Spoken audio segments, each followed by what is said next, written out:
Ngayong araw nga pala busing napunta tayo dito sa Colardo Homes Baclayon. Nag-chat kasi sa atin yung isa nating client. Meron daw siyang ipapaayos na bintana sa kanyang unit dito sa Colardo Homes. Ito nga palang client natin guys is matagal ko ng client to since 2016 pa. At kung taga Bohol ka ay alam kong kilala mo to dahil nag-iisa itong Disney Princess sa Bohol. Siya lang naman ang nag-iisang ambisyusang Boholana ng Bohol. Siya yung client natin mga boss. At kasama pala natin mga bossing ang ating master tinting na si Master Bado Roel Alampayan at saka si Choi Eric Lumacton. Sila yung dinala natin dito mga bossing dahil ito talaga yung gawain nila. Expert na sila sa mga ganitong gawain. Itong si Bado Roel Alampayan, matagal na to sa industriya ng pagtitent. Kaya kampante ako sa performance nitong si Busing Bado dahil alam ko matagal na ito. Marami na rin akong nakitang project na gawa niya kaya kampante na talaga ako. So ayun na nga guys at inayos na namin itong bintana ni ma'am. Bali replacement of tent yung ginawa namin dito mga busing. Kasi nga nag-expire na yung unang tent na inilagay ni ma'am and that was 2016 pa. So dito talaga natin makikita mga busing na kung matibay at tunay yung materials na ginagamit ay talaga nga aabot ng maraming taon. Inabot ng 6 na taon bago nabura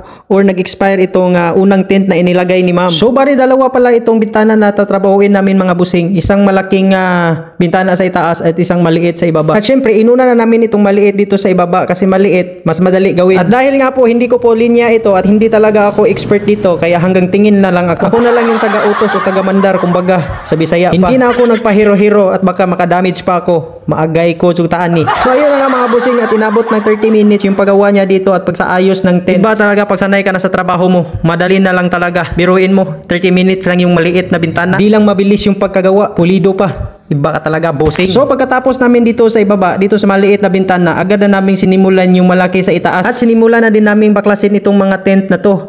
Ang titibay pala, nahihirapan kami sa tumang kalisod. So bali dito sa itaas na bintana, bali may 3 panel ito. At sa tingin ko kanina, matatagalan kami sa paggawa nitong bintana na to kasi nga malaki at may 3 panel pa. Pero hindi pala, akala ko lang pala yun. Kasi nga tagal na sila sa trabahong to, kaya madali na lang nila itong gawin. At kung kanina sa ibaba ay 30 minutes lang ginawa, dito naman sa itaas is almost 1 hour lang.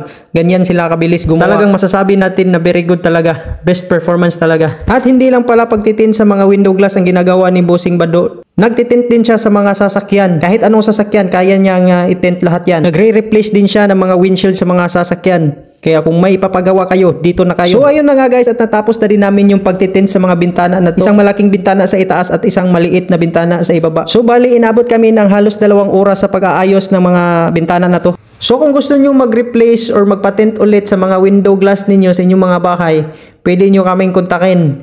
Contact lang kayo sa Facebook page ko or you can message directly to Boss Bado Roel Alampayan para masabutan o maistoryahan na to. Daghan kayong salamat mga busing sa inyo ang pag-tanaw ni akong video. Gihangat ko idim dahil lalim magtagalog. So daghang salamat mga busing. Hanggang sa susunod nating pagkikita. Paalam!